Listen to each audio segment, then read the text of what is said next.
Hello my lovelies and welcome to the Spirit Tarot and Healing Arts YouTube channel. If you are new, welcome back. If you are a returning viewer, I'm Rin, and today I'm going to show you an exercise for enhancing your intuition overall, but also to help you work maybe more effectively with your pendulum. If you do pendulum divination, if you're learning how to do divination with a pendulum. Now, I want to preface as always that we don't all work in the same way. So if this exercise just really doesn't work for you, but you're really into the pendulum, that's okay.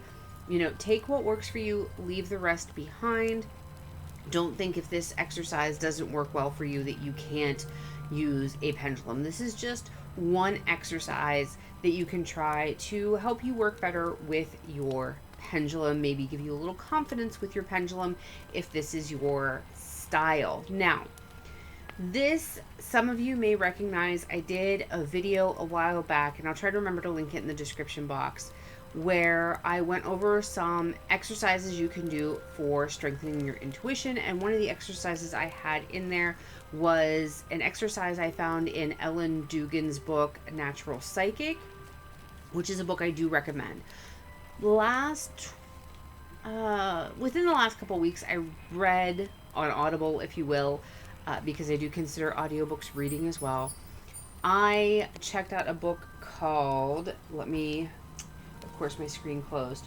I want to make sure I give you the right information. Anyhow, the book that I just read a little bit ago was Pendulum Magic for Beginners by Richard Webster. Now, I want to be super clear. I do not recommend that book. There are a couple of interesting things in the book. However, that book was written in like the very early 2000s. There are several things in that book that are problematic. I did listen to the book the whole way through from beginning to end. I'm not going to dive into what is problematic with that book because that's not the purpose of this video. I will say that when we look at that book, we need to remember when it was written, and I want to give the author the benefit of the doubt that the author was working with the best information that they had available to them at that time when they were writing the book. So the problematic elements, the author may very well not have known that those things were problematic. So I don't want to cast any shade on that author. I haven't read anything more contemporary by them or seen if they've updated anything like that. I will just say that the version of the book that is available with an Audible subscription is the one that I listen to, and there's a lot of problematic content within it.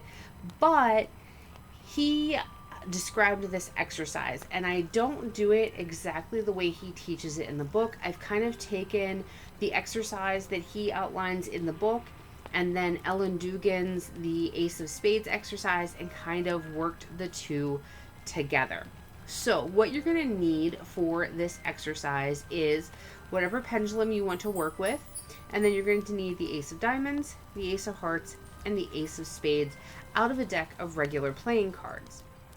Now, you're going to want to start by what I call calibrating your pendulum. Now, for most of us, once we start working with a pendulum, we ask it which way is yes, which way is no.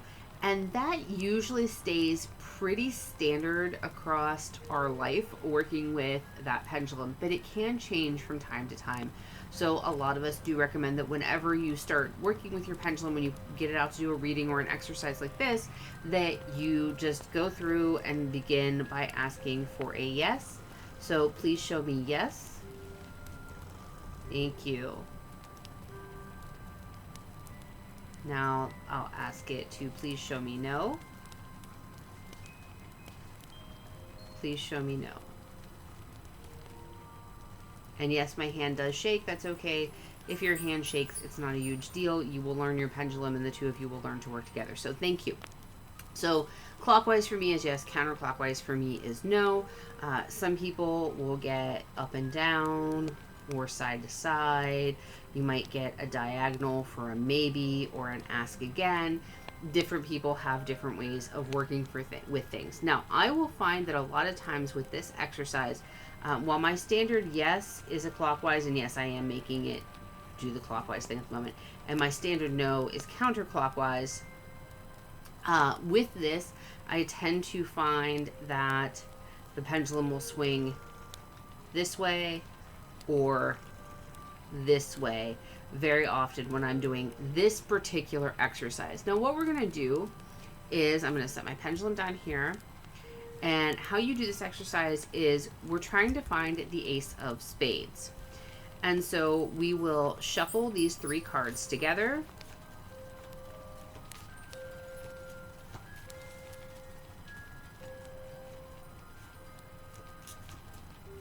And then we will lay them out so that we do not know which one the ace of spades is.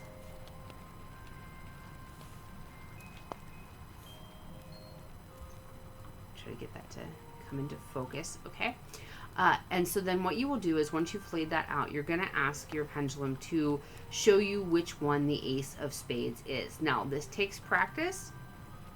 It takes patience, dedication, and again, this type of exercise does not work for everyone. I did not expect this to work at all for me, but I've actually found in the, like I said, it's been like about 2 weeks since I've read the book, that I actually get pretty good results with this, even though this is not normally my style of reading. So how you do this exercise is you'll take your pendulum and you will ask it to show you the ace of spades, and then you'll hold it over each card and ask if this is the ace of spades. Okay. Is this the ace of spades? Is this the ace of spades? See how it swings differently for this one? And there we have the ace of spades. So for you, it may do the circles clockwise and then counterclockwise. For you, it might do the up and down. Like I said, for this one, I get a subtle off to the side for the ace of spades, which again may have been a little hard to see from this angle, but from my perspective, it was straight up and down on these 2 cards, and then I got a slight angle for the ace of spades. I let the pendulum do what it wants to do. I don't try to force it to do my standard circles. For this exercise, I let it talk to me how it wants to speak to me, and that's what it seems to like to do for this exercise. And yes, when I did this, that was the one and only take of me dowsing over the cards for the ace of spades. And like I said, when I just do Ellen Dugan's, where I just pick for the ace of spades, that is not my favorite exercise. It just doesn't seem to be my strong suit for how my personal gifts work.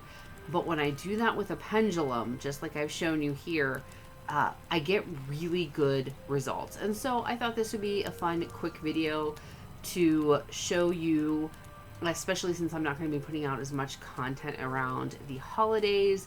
And I thought, you know, this would be something enjoyable. It might be even something, you know, if you are at a family function for the holidays and you're kind of bored, this might be something that you could, you know, kill some time with if your family is permissive or accepting of these types of endeavors.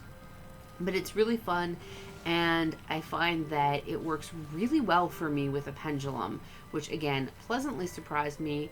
But this is just something that, you know, most of us have playing cards laying around, and if you're trying to learn to work with a pendulum, or if you are wanting to enhance your work with the pendulum, this could be a really fun exercise for you to try. I hope that you've enjoyed this video. If you have, please give it a thumbs up. If you have any questions or comments, make sure to leave them down below, because I do love to hear from all of you. If you haven't already, please subscribe to the channel because it helps out so much. And until I see you again, blessings to you wherever your journey finds you.